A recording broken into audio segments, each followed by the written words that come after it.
Bienvenido a este espacio en el que conocerás a las organizaciones, protagonistas y tendencias que hacen el mundo de la banca no tradicional. Gracias por acercarte a Voces de las Microfinanzas, un espacio traído especialmente para ti por En Confianza. ¿Qué tal? Bienvenidos a otra sesión más de Voces de las Microfinanzas en Confianza.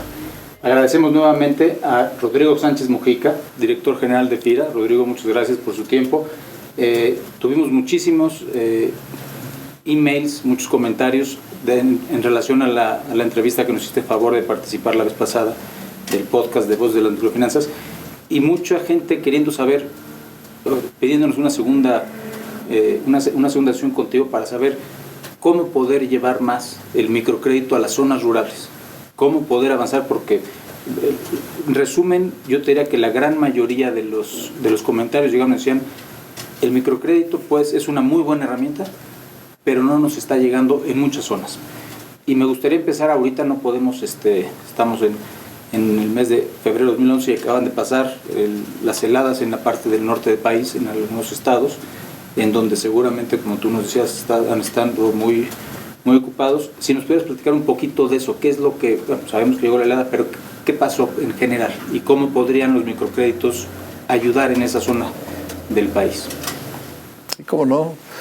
Pues muchas gracias. En primer lugar, muy complacido de que me vuelvas a invitar a platicar con ustedes. Es muy grato para mí hacerlo, y efectivamente la primera semana de febrero tuvimos temperaturas inusualmente bajas en el estado de Sinaloa, Chihuahua, Sonora, Durango, la Baja California Sur, pero sobre todo en Sinaloa pegó más fuerte la helada. Porque Sinaloa es el principal productor de maíz, de maíz blanco, que es el maíz que nos comemos, provee alrededor del 22% de todo el maíz que se produce en México.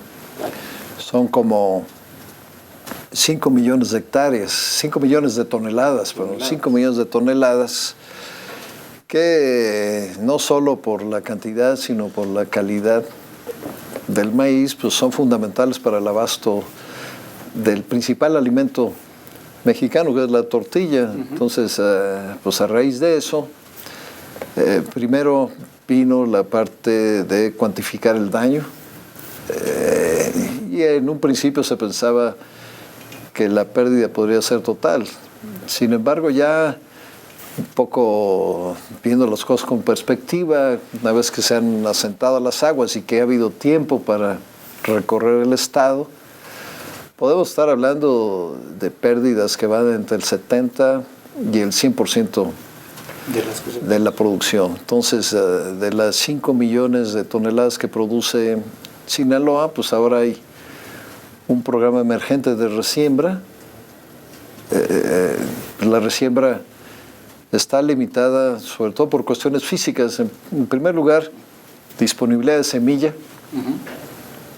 No hay semilla suficiente. En segundo lugar, agua. Pues las siembras de maíz normalmente utilizan 3 riegos, ya llevaban 2, entonces pues las presas han abatido sus niveles. Y el otro punto muy importante es el tiempo.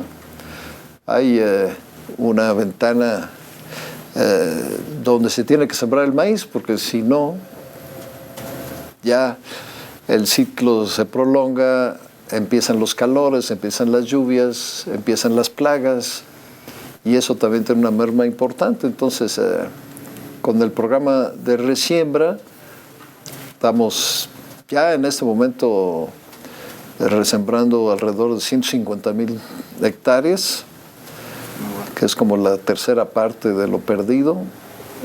Esperamos llegar a las 200, combinar un poco con sorgo y pues esperar que las condiciones climáticas también sean favorables y se pueda tener un buen rendimiento, y en ese sentido sustituir parte de la producción.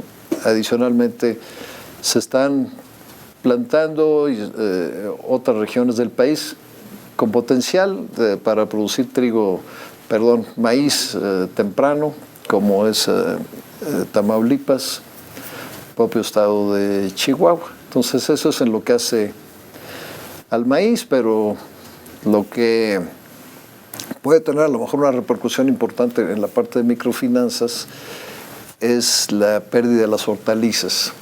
Pues esa gente se ha quedado sin empleo de la noche a la mañana y hay programas de apoyo por parte del gobierno federal, pero la gente se está regresando a sus comunidades y ahí es donde hay que generar fuentes de empleo y ahí es donde puede haber una oportunidad para la producción también hortícola, porque hablamos de que va a faltar maíz, pero también hay una falta de oferta en este tipo de hortalizas que México normalmente consume nacional. O sea, no, México es un país autosuficiente en ese tipo de hortalizas. Okay.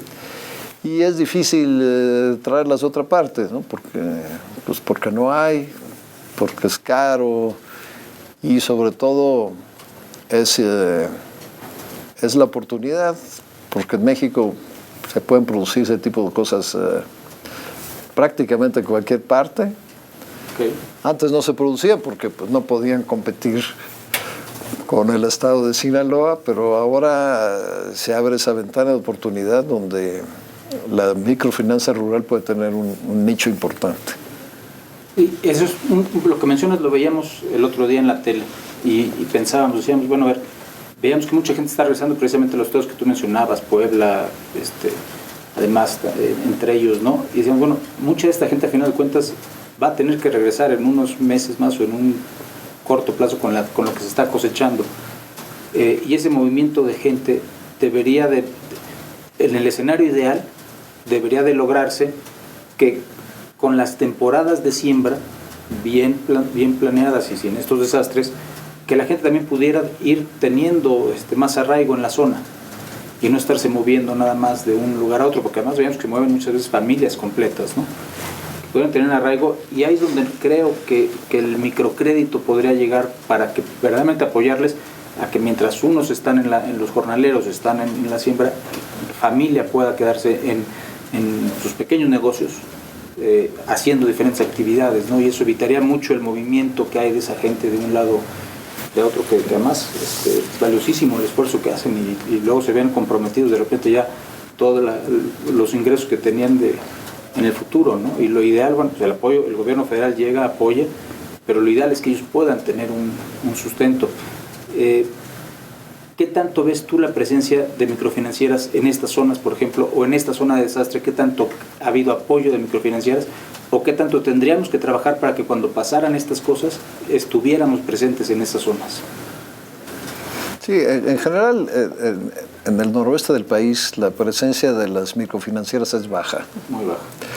Es muy baja, no hay una tradición como la que hay en el centro, en el sur del país. Entonces la oportunidad es grande porque efectivamente se genera ahí un ingreso, esa gente consume, requiere de adquirir pues artículos básicos de primera necesidad, pero también de vestido, que normalmente se provee pues por pues comerciantes de estos itinerantes o por tiendas que están lejos de los centros de producción, porque recordemos que estos trabajadores pues, están en el campo. Claro. Ahí no son ciudades donde puedan atravesar la calle e ir a una tienda. Entonces, ahí creo que se tiene que trabajar mucho más porque son empleos temporales, pero son empleos de 6 meses. O sea, tampoco es un empleo de 3 semanas, 4, y se regresan. Entonces, creo que ese es un reto para las microfinanzas, poder integrar más la cadena, digamos, de producción-consumo. Así es.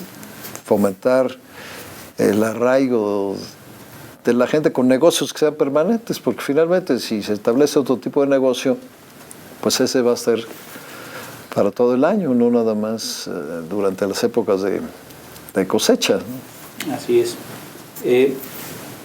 Regresando un poquito, una de las preguntas que también nos hacían mucho es, ¿de qué programas has visto tú en el extranjero? Sé que por tu experiencia te invitan a muchos congresos, a muchas partes alrededor del mundo para platicar del caso de México, y tú también asistes para ver cómo podemos mejorar la situación en el campo, cómo podemos llevar mejores apoyos en todos los sentidos a la parte del campo. ¿Qué has pensado tú, qué has visto en otros lados que deberíamos estar trabajando aquí para poder apoyar como sector financiero de microfinanzas? No nada más las microfinanzas, estamos hablando incluso de los seguros, de cuentas de ahorro, de microcrédito, e incluso no nada más tiene que ser la microfinanza tradicional, que es de un nivel de 10, 15, 20 mil pesos o 4 mil pesos, ¿no? Tal vez 300 mil, 400, 500 mil pesos para poder apoyar incluso a los pequeños productores. ¿Qué has visto que nos hace falta aquí? ¿En qué deberíamos trabajar más? ¿La comunidad en qué deberíamos enfocarnos? Esa es una pregunta muy complicada. Mira, lo que yo he visto, y esta entrevista pues es muy oportuna porque ha pasado el tiempo, me invitaron a fines de año, en noviembre, diciembre, a un par de seminarios internacionales donde se tocaron todos esos temas de microfinanzas rurales, financiamiento rural, financiamiento agrícola, donde fue gente de los 5 continentes, y un poco pues la experiencia o lo que yo puedo concluir de todo esto es que no existe un modelo único, no hay un modelo exitoso que se diga, bueno, esta es la receta y vámonos todos por ahí y todos la vamos a hacer, ¿no? Sino que hay una combinación de lo que alguna gente ha llamado el nuevo paradigma del financiamiento rural. Okay. Del viejo paradigma, digamos, que serían los grandes bancos públicos,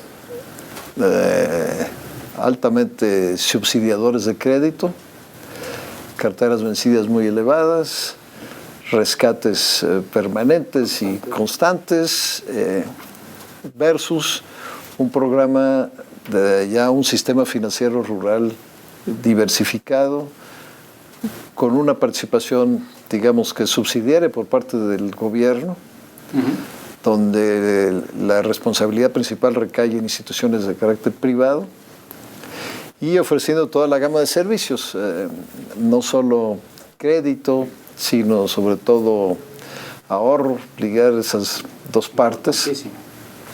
Y otro tipo de servicios financieros como pueden ser los seguros, ¿no?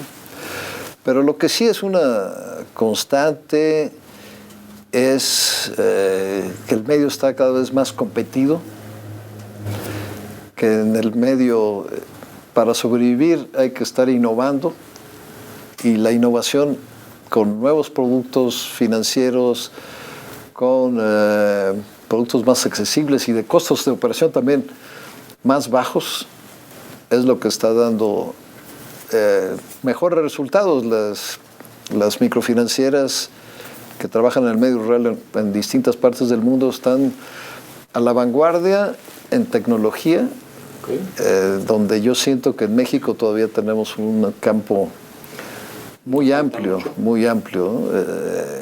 Abatir los costos de transacción, tanto para el que pide el crédito como para el que lo otorga. Ya hay tecnologías, pues la tecnología celular, básicamente a través de los teléfonos móviles, que está teniendo un éxito impresionante en países de África, los más atrasados de Asia, como Vietnam, como Camboya, como Tailandia, donde en México pues estamos un poco, digamos que a la saga en eso. Yo creo que esa parte de contrastar lo que nosotros hacemos con lo que hacen en otras partes del mundo, pues sí es importante para ver esta visión y un poco irse por caminos conocidos. Ya la tecnología del teléfono móvil pues ya está establecida, o sea, no la vamos a inventar nosotros, es simplemente cuestión de adaptarla. Así es. Perfecto. Y otra pregunta, estábamos platicando hace rato. Ahora, una de las reglas que ponen, como hemos platicado, FIRA da financiamiento para las zonas rurales, no nada más para la actividad agrícola, sino para todo lo que es zona rural. Una de las reglas son 50,000 habitantes para calificar dentro de los municipios. Y aquí hay que aclarar porque mucha gente luego se confunde. Hay en una mancha urbana hay varios municipios, no es que sea la mancha urbana, o sea, por ejemplo, puede ser dentro del en Tenancingo, por decir algo, bueno, puede haber varios municipios, no es nada más uno, hay que aclarar eso, ¿no? Pero sí hemos visto que dentro del nuevo censo hay municipios que quedan fuera. Sería momento de ajustar las reglas porque también el microcrédito pues va queriendo apoyar cada vez más las zonas rurales, el trabajo agrícola, y necesitamos que lo hagan porque además es uno de las principales actividades y retos que México tiene. ¿Sería factible actualizar esas reglas? ¿Lo ves viable? ¿Cómo lo sientes tú? Lo estamos analizando, mira. Originalmente FIRA nada más otorgaba financiamiento para actividades primarias. Agricultura, ganadería y toda la cadena, o sea, lo que era la industrialización y la comercialización de los productos agrícolas. Ahí pues estaba muy claro, era el campo. Posteriormente abrimos al financiamiento rural, o sea, cualquier tipo de actividad económica en el medio rural. Uh-huh. Y ahí, bueno, nos enfrentamos a la tarea de decir, bueno, hasta dónde llega lo rural y dónde empieza lo urbano. Dependiendo de algunos criterios internacionales, pues las poblaciones rurales van desde 2.500 habitantes hasta 15,000, ¿no? Dependiendo si es la ONU o si es INEGI. Entonces decimos, bueno, nosotros queremos mantener la vocación rural, pero 15,000, que es el tope, se nos hace muy restrictivo. Muy bajo. FIRA puso entonces el parámetro en los 50,000 habitantes. El crecimiento demográfico del país pues nos ha llevado a pensar que este es un parámetro limitativo para muchas actividades. Entonces, estamos estudiándolo. Sí queremos mantener nuestra vocación rural. Tampoco queremos competir con otros instrumentos y otros organismos del gobierno de México que están en las ciudades. Claro. Queremos un poco trazar la línea. Hasta acá llega FIRA y más adelante pues hay otras, ¿no? Entonces, pero de todas maneras lo estamos revisando. El término y digamos el indicador para nosotros es la localidad, ¿no?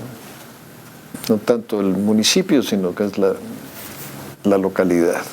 Digamos una pequeña ciudad, o sea, okay. Una mancha urbana continua. Otra pregunta, Rodrigo. ¿Qué tanto FIRA ha estado haciendo grandes esfuerzos por participar en el sector de microfinanzas? Y tú, por todo lo que hemos visto, ¿verdaderamente crees y has visto los beneficios de las microfinanzas bien aplicadas? Por supuesto, estamos hablando con tasas razonables dentro de los parámetros y que tiendan a ir a bajar, que puedan servir realmente a las comunidades, a las localidades, a la actividad productiva especialmente, porque es consumo, pues eso no aplica en este tema. ¿Qué tanto crees tú que FIRA ha podido adaptar programas para las microfinancieras o qué tanto crees que faltaría o qué nos faltaría a nosotros para poder aplicar más a programas de FIRA directamente? ¿Cómo lo sientes? Hemos ido aprendiendo. Llevamos 4 años apenas en esto de las microfinanzas.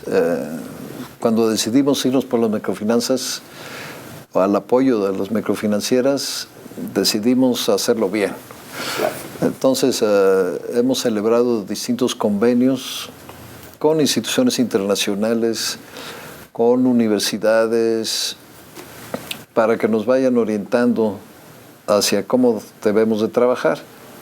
Y en estos convenios, sobre todo lo que nosotros buscamos es interactuar con las microfinancieras, que del conocimiento mutuo, ellos de FIRA, FIRA de ellos, pueden ir saliendo productos más adecuados. Acabamos de concluir un seminario con la Universidad de Ohio y el Colegio de Posgraduados de Chapingo, que va orientado, digamos que a los administradores de las microfinancieras, dándoles metodologías para que identifiquen qué es lo que necesita el cliente. Y han salido cosas muy interesantes. Las carteras que tienen las microfinancieras pues no son homogéneas.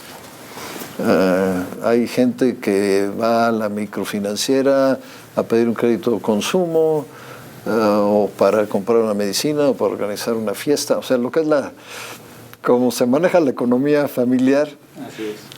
Y hay gente que va a la microfinanciera a solicitar un crédito productivo. Obviamente que el producto no puede ser igual para todos. Entonces, hemos estado trabajando en una segmentación y ofrecer toda la gama. Las microfinancieras, sobre todo las que captan, las que tienen ahorro, pues tienen la limitación de los plazos. No pueden otorgar créditos de largo plazo porque no tendría una correspondencia con su pasivo, que son los depósitos, y ahí es donde entra FIRA. Entonces, hemos ido adecuando los productos, los sistemas, para poder ser más eficientes. Actualmente tenemos una cartera como de 8,000 millones de pesos, que es como el 8% más o menos de la cartera total. De toda la cartera, de la cartera de FIRA. Ha estado, digamos que en ese nivel, alcanzó un tope en 2008, 2009 bajó un poquito, 2010 más o menos se estabilizó, y en esos rangos andamos, pero sí queremos profundizar mucho más. Crecer. ¿A qué nivel te gustaría, o qué nivel te gustaría ver de la cartera total de FIRA, por ejemplo, en el 2015, en el 2020, en 5, en 10 años? ¿Qué porcentaje de la cartera fuera de microfinanzas? Pues no hay una regla de dedo, pero yo creo que manejar alrededor de un 10% sería adecuado. Y otra pregunta ahí, cuando hablamos de, tú dices, queremos marcar la línea de lo que es FIRA con otros que dan crédito a la ciudad. Por supuesto que eso se va marcando con mucho, como tú decías, en la comunidad, ¿no? Se va marcando, o sea, lo que es la ciudad. Pero también la diferencia de lo que es el crédito para la actividad productiva y el crédito de lo que es para la fiesta o para la medicina, yo creo que va muy, muy diferenciado también entre las diferentes metodologías de microcrédito, la grupal o la individual, porque en la grupal es mucho más difícil evaluar realmente para qué va el destino, y la individual sí puedes tú evaluar muy claramente a qué lo vas a usar y además darle un seguimiento y adaptar el producto a cada una de las gentes. ¿En eso ustedes ven alguna diferencia, alguna preferencia hacia dónde se planean ir o cómo desarrollar productos?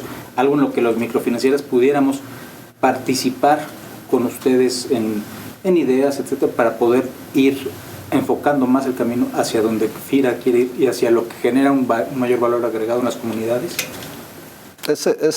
Ahí has puesto el dedo en la llaga, porque yo creo que es uno de los temas ahorita más polémicos en el sector de las microfinanzas, grupal o no grupal. Aquí en México el modelo predominante inicial fue el grupal. Sí. Sin embargo, hay muchas microfinancieras que no otorgan créditos grupales, sino que se han ido a lo individual. Aquí hay, otra vez, no hay una regla escrita, pero nosotros sentimos que en la parte productiva, en la parte productiva rural, digamos, agrícola, el grupal es más difícil de lograr, pues los productores están dispersos. Pues está uno aquí, hay otro a 5 kilómetros, otro está a 10. Son muy desconfiados. Nuestros campesinos son... Y además con mucha razón en muchos casos, ¿no? Con razón. Sí, la verdad, sí. Entonces, esa es la parte donde lo vemos complicada, ¿no? Okay. ¿Qué podríamos hacer como sector? El esfuerzo de Voces de las Microfinanzas, y te agradecemos el tiempo nuevamente, está enfocado un poco para poder apoyar al sector de las microfinanzas, tanto nacional como en el extranjero, con ideas de las gentes expertos y los que viven las necesidades. ¿Qué podemos hacer como sector, con alguien que esté maneje una microfinanciera o que quiera poner una microfinanciera, porque hay muchas oportunidades y hace falta muchos intermediarios en el país? La realidad es que en México necesitamos tener muchos más intermediarios buenos, profesionales, que puedan ayudar a desarrollar a la micro y pequeña empresa, que además es donde está la mayor parte del empleo del país. ¿Qué pudiéramos hacer, Rodrigo? Ese es el tema, porque lo que nosotros vemos es que las instituciones de microfinanzas están muy concentradas en algunas partes del país. Así es. Lo que decíamos al inicio de la plática sobre Sinaloa. Así es. Ahí no hay, ¿no? En cambio, en Oaxaca, en Chiapas, en Guanajuato, en el Estado de México, en cada esquina hay una microfinanciera, ¿no? Entonces, creo que lo que podríamos hacer para empezar, en primer lugar, pues, conocer, tener mapeado la oferta que hay para poder identificar oportunidades, pero una de las cosas que ha funcionado muy bien y funciona en otras partes del mundo es precisamente aprovechar la tecnología, aprovechar las redes sociales, los blogs, los podcasts, para tener un intercambio de ideas más amplio de algunos temas que nos interesen, ¿no? Y se pueden hacer seminarios en red, Claro. Pues de temas que podamos identificar conjuntamente, que sean de interés, de cómo se están resolviendo las cosas en un lugar, en otro, qué es lo que se puede hacer. Creo que del intercambio de experiencias se puede avanzar muchísimo, ¿no? Por supuesto. Hace ratito me quedé pensando cuando decías, un productor está aquí, el otro está a 5 kilómetros, el otro tal vez está a 10 o 15. Como tú sabes, en Confianza sacamos lo que le llamamos las unidades móviles, que son centros de servicio al cliente, para que también, pues, cualquier microfinanciera que quiera aprovecharlo, o cualquier organización, pues, lo puedan copiar. La verdad es que nosotros queremos colaborar, y más, si nos piden, les podemos dar, es decir, hasta cómo los operamos, ya nos lo han dicho en nuevas ocasiones. Pero son el tipo de innovaciones que verdaderamente podrían ayudar a esos 3 agricultores que están en diferentes zonas, que están 5, 10, 15, 20 kilómetros, o en diferentes comunidades donde no llega la microfinanciera porque no está dentro de su zona de actuación, ¿no? Ese tipo de eventos yo creo que son los que tendríamos que multiplicar y verlos tal vez como si, bueno, cómo podemos llevarlas, estas unidades móviles, incluso en zonas de desastre, para apoyar ahí a la gente en estos momentos, ¿no? Ahora, enfocándonos, regresando un poco a lo que tú decías de la actividad agrícola, industrial, agrícola, toda la actividad primaria. También hemos oído de otras, hace poco platicábamos con una gente que nos decía, uno de los problemas en México es el uso del agua para la siembra. No se usa eficientemente. Y hay maquinaria que no es muy cara, que además en 1 o 2 ciclos le sacan todo el pago de esta maquinaria. Es ahí también donde deberíamos de buscar soluciones en conjunto entre los intermediarios y las autoridades con las necesidades en específico, ¿no? ¿Lo contemplas así? ¿Crees que hay posibilidades? Seguramente ya hay quien lo hace, pero ¿hay posibilidades ahí para las microfinancieras o tú crees que no? Pues tocaste el punto,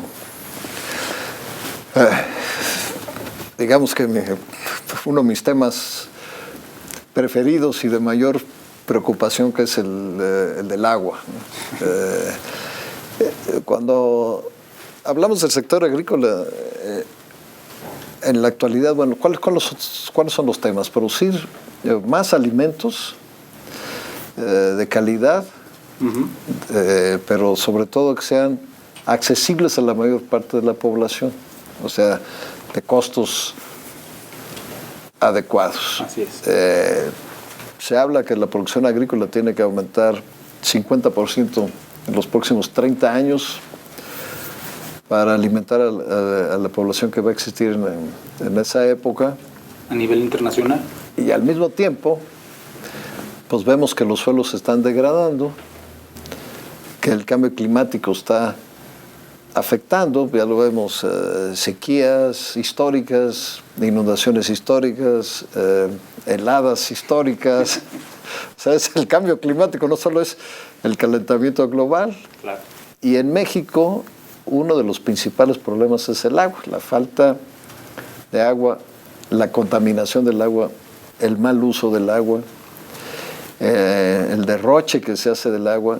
Y hay programas, digamos, masivos. Nosotros tenemos uno junto con el gobierno de tecnificación de riego, donde estamos promoviendo la instalación de sistemas más eficientes, ¿no? El riego por goteo, el riego presurizado, que significa ahorros de agua muy importantes y aparte abatimiento de costos, porque a través del agua pues llegan todos los nutrientes a la planta, etcétera. Pero en las zonas donde no hay riego, que es la mayoría del país, normalmente llueve mucho y esa agua se pierde. Lo que estamos haciendo y promoviendo son captaciones de agua en pozas, en pequeños represos, en tanques de almacenamiento que son muy baratos, que son micros, que realmente requieren de una inversión muy baja, que fácilmente pueden solucionar problemas no solo para la agricultura, sino para el consumo humano también. Sí. Pues hay tanques captadores que son fácilmente financiables, que cuentan incluso con apoyo por parte de nosotros para la instalación, que pueden hacer una gran diferencia. Creo que ese es realmente un campo. Hacemos mínimo eso, ¿no? Sí. Casi los podría contarlos con los dedos de la mano, ¿no? ¿Y a qué lo atribuís? ¿Falta de intermediarios? ¿Falta de información? Información. Conocimiento. Y lo que tú dices, yo estoy, al igual que tú, convencido de que el crédito es un instrumento, que no puede ser el fin. No, es una herramienta.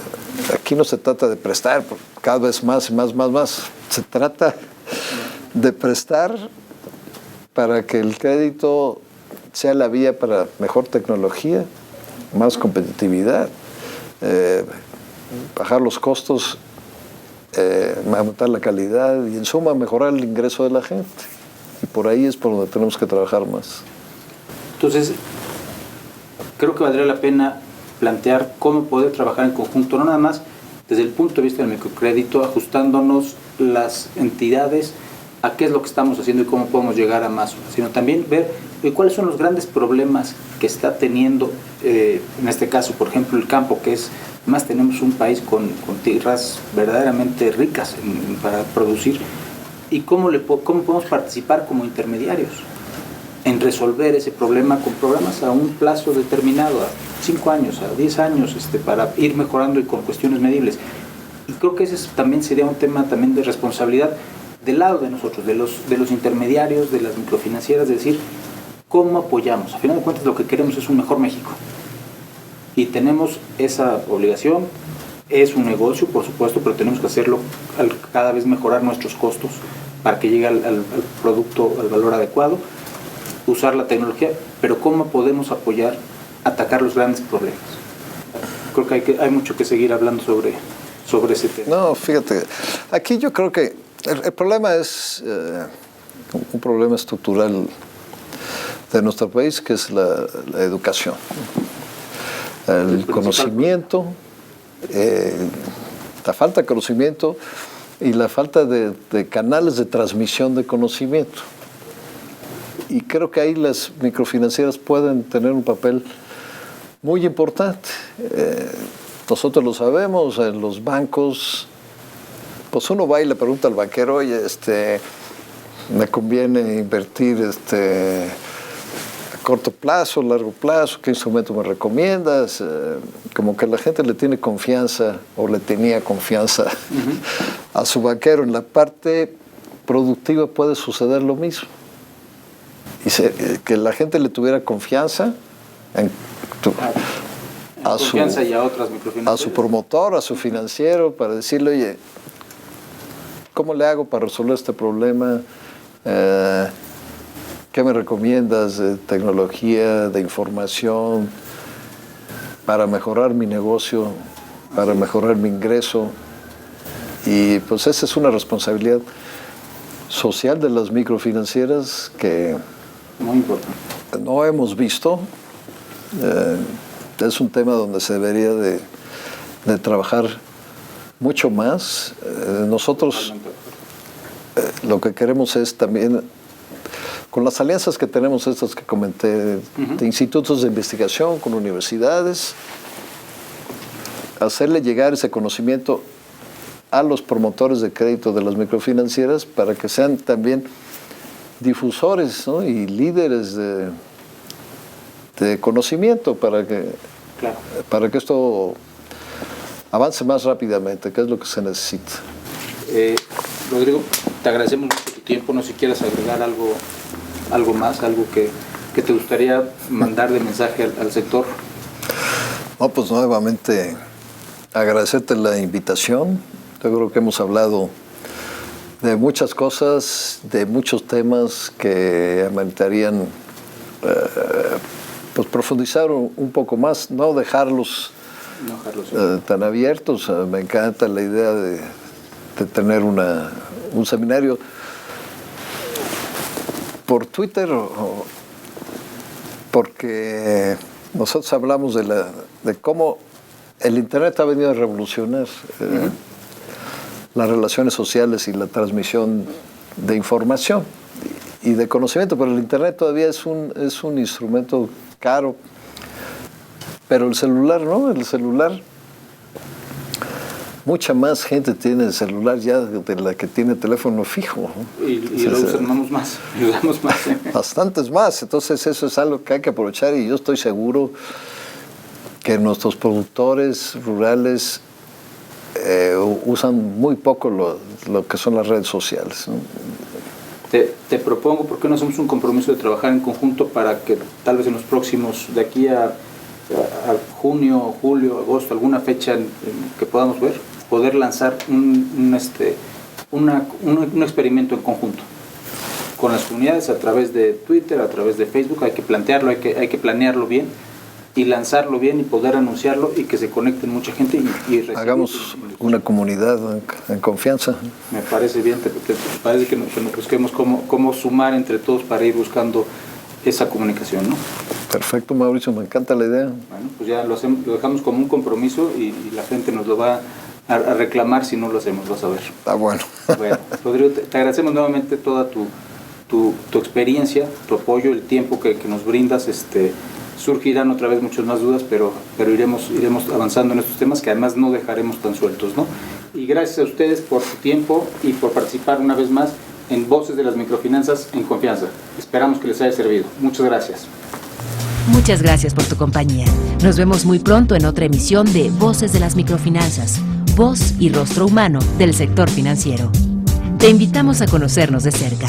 Solo ingresa a www.enconfianza.mx.